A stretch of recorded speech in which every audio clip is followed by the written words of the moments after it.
Welcome back, guys. So I know it's been a fat minute since I posted anything to the YouTube channel. Just had a lot of things going on in life, getting a new house and stuff like that. I know a lot of people have been asking when I was going to upload something. So I figured we would start off with this. These are just 10 things I wish I would have known before I got into the truck game. And this is just kind of tips about things that I did that were super tacky. Like, I wish I had like a guide. One of my buddies, Isaac Spurgeon, actually kind of got me into the truck scene. It was a 1997 Chevy Blazer. The OGs will definitely remember this. I called it Old Blaze. And so that was my first build.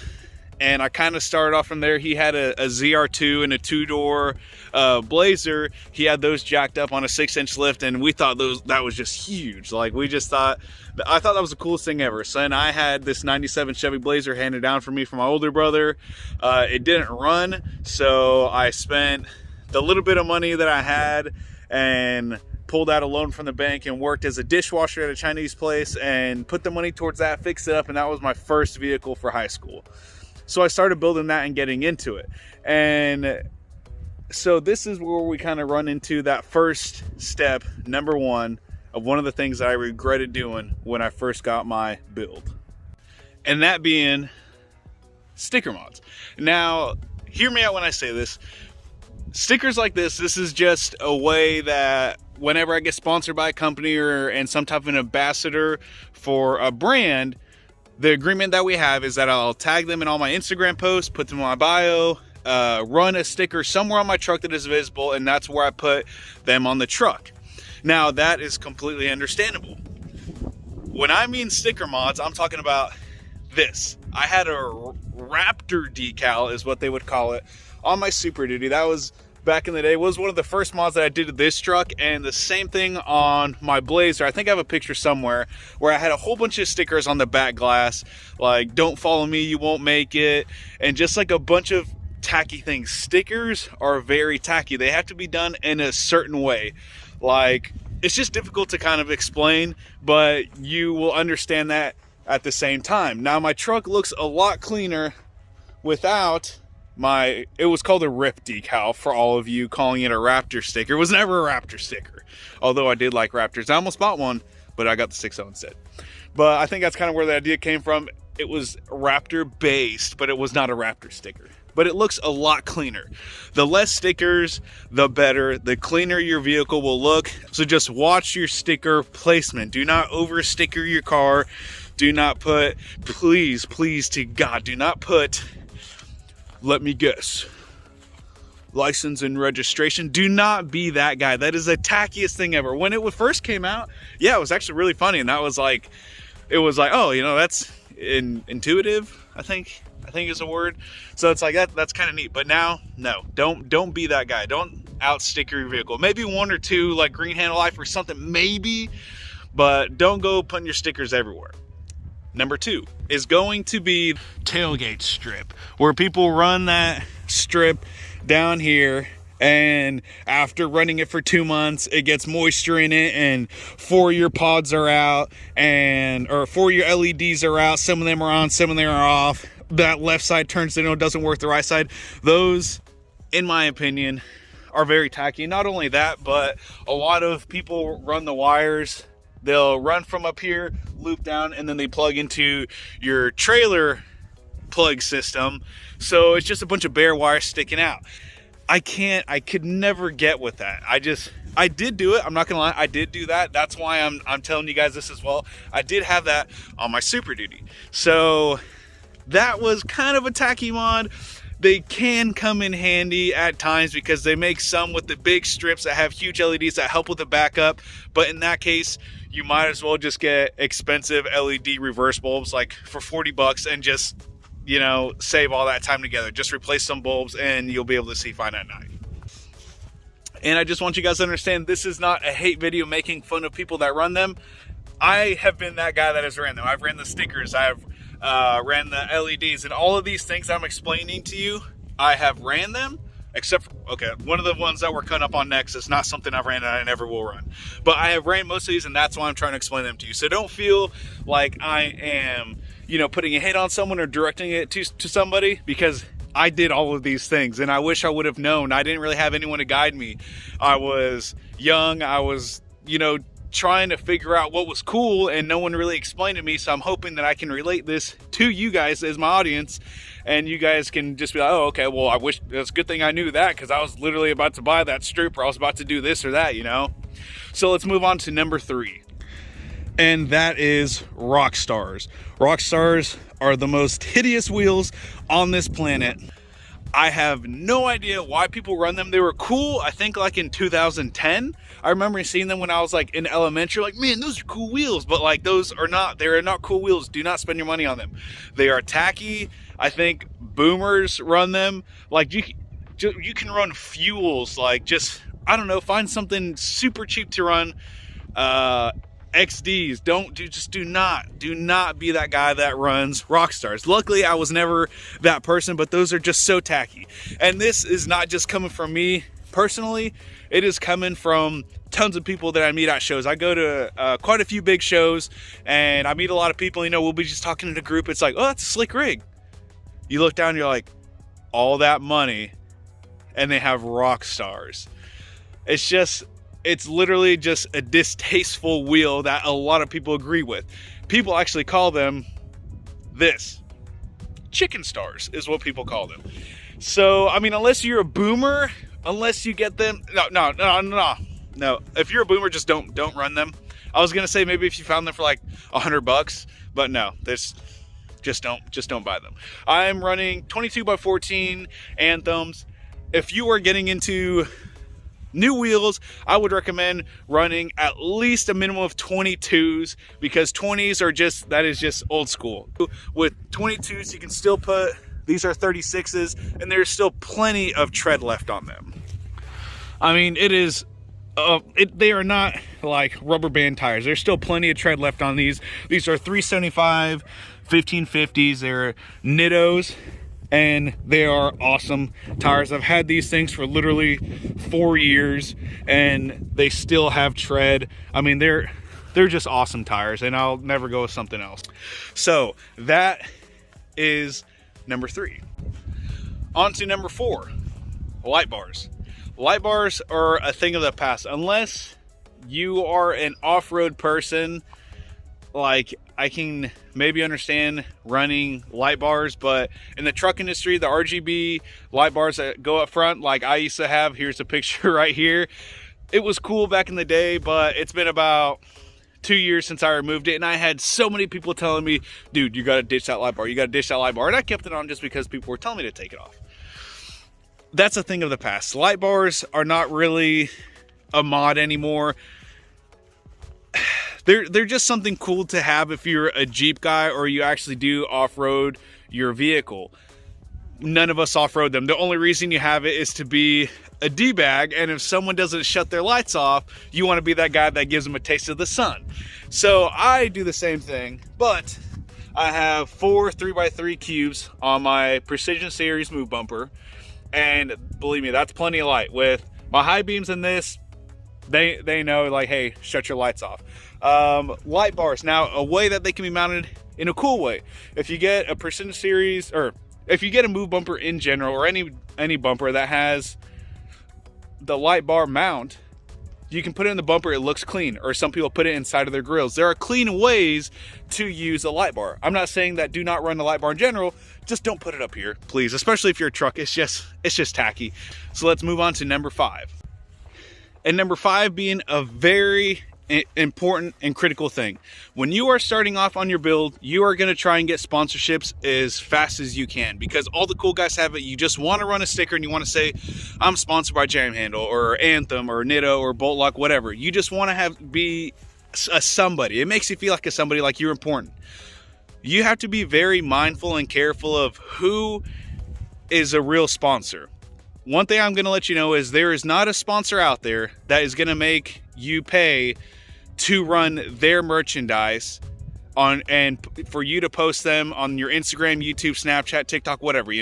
I have multiple social media platforms.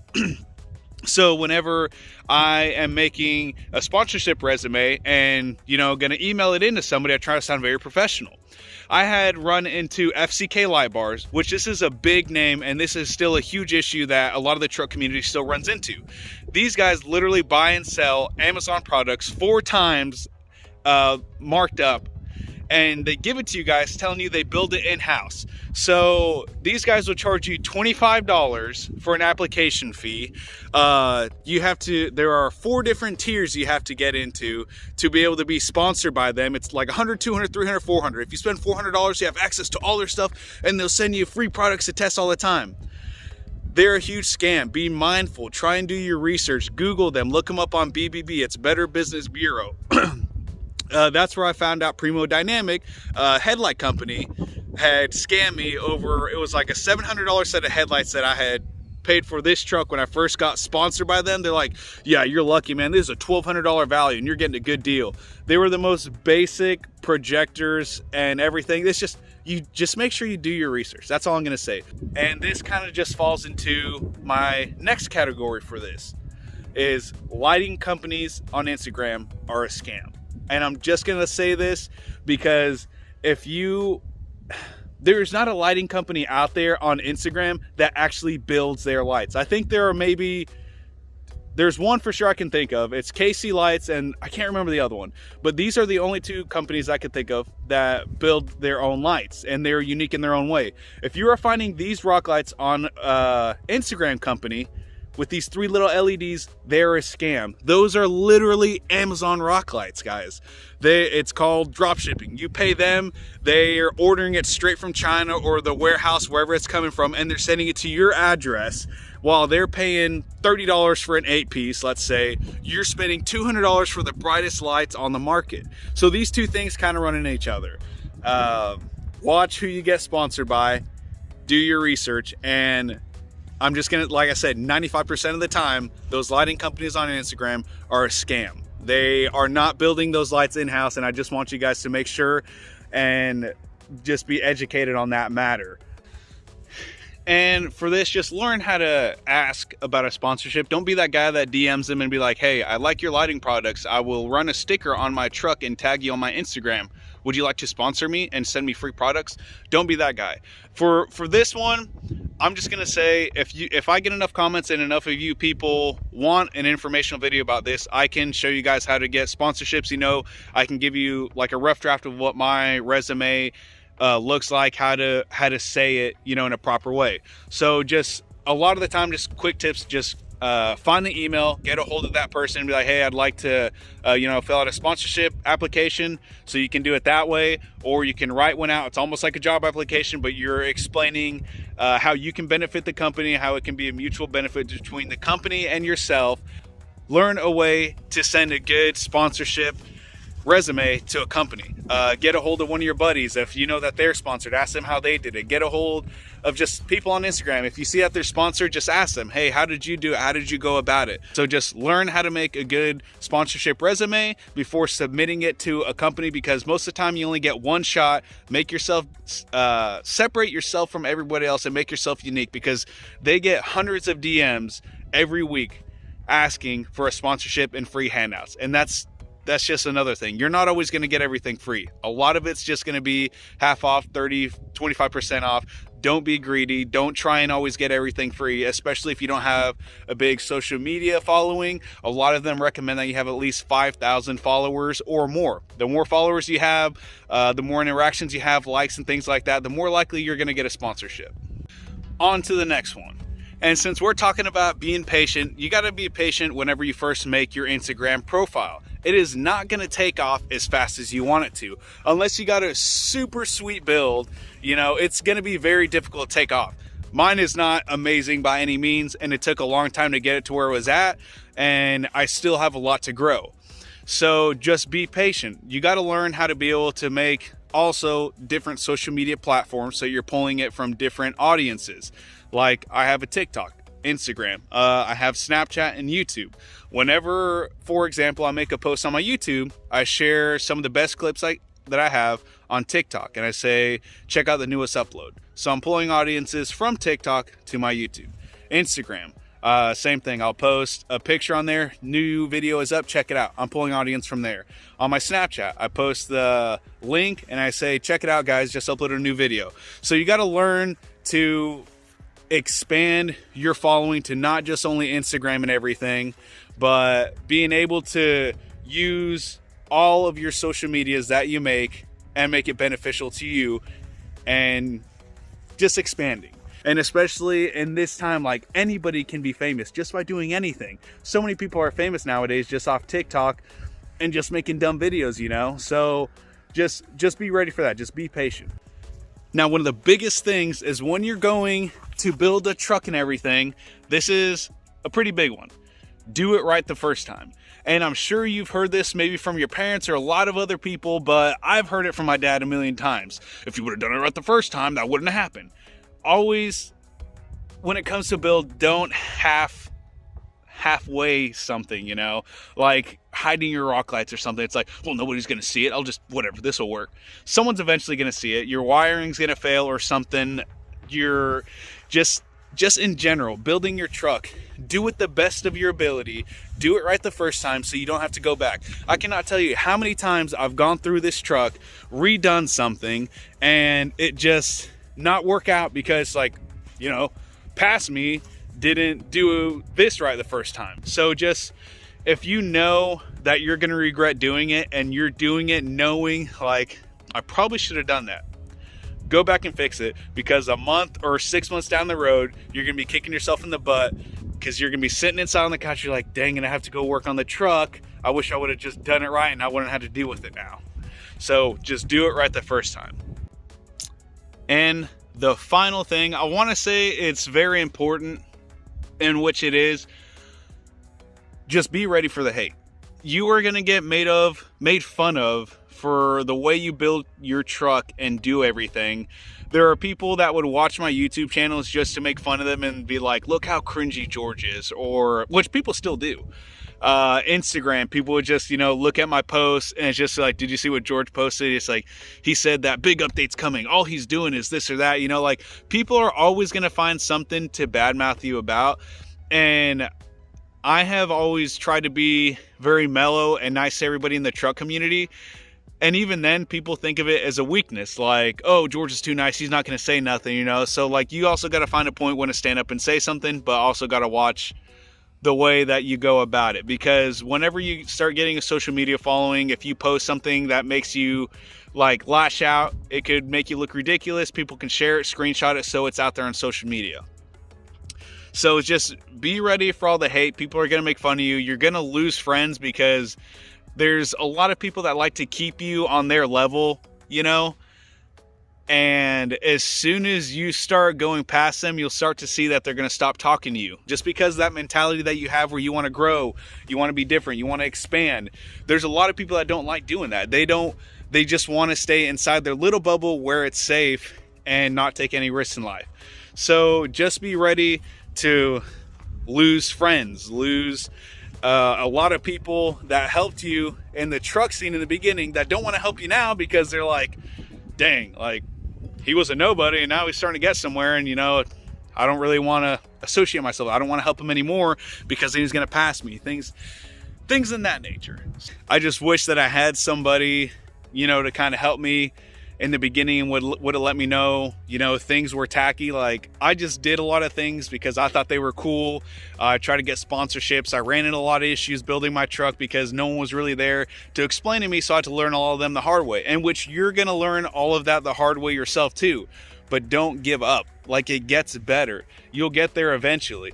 Let me know if you guys were able to take any of this out of the video, anything informational, if this was, you know, a boring video, or if, hey, okay, that was kind of interesting, or if you guys do want me to do a full video just talking about the sponsorship, a full video on that and kind of explaining how I did it, how I go about it, and some tips and tricks, because I didn't want to go too depth into that because that was going to take probably an entire video, and this one's probably going to be kind of long in general. But I hope you guys enjoyed the video. Before I leave, I am going to start doing videos on local trucks or guys that just want to come out here, You know, if you got a sweet truck and you want to be featured on my page, I'm going to start doing more of those. I love doing edits, you know, kind of talking about your build and making a YouTube video about your truck. Now, I am going to be just a little bit picky about some of the trucks that I get, but I'm not going to, you know, opposed to just being Dodge, Dodge, Ford, or Duramax, just whatever type of truck it is, or even if it's not a truck, just something kind of crazy that, you know, it would be cool to put on a channel. Just let me know, because I'm down for that. You know, if you guys come from a long ways away, you're more than welcome to stay here. If I need to go a long ways away and it seems like it's worth it, I'll go out to you guys. So thank you guys. Let me know what you guys want to see, what you want to hear, and I hope you enjoyed.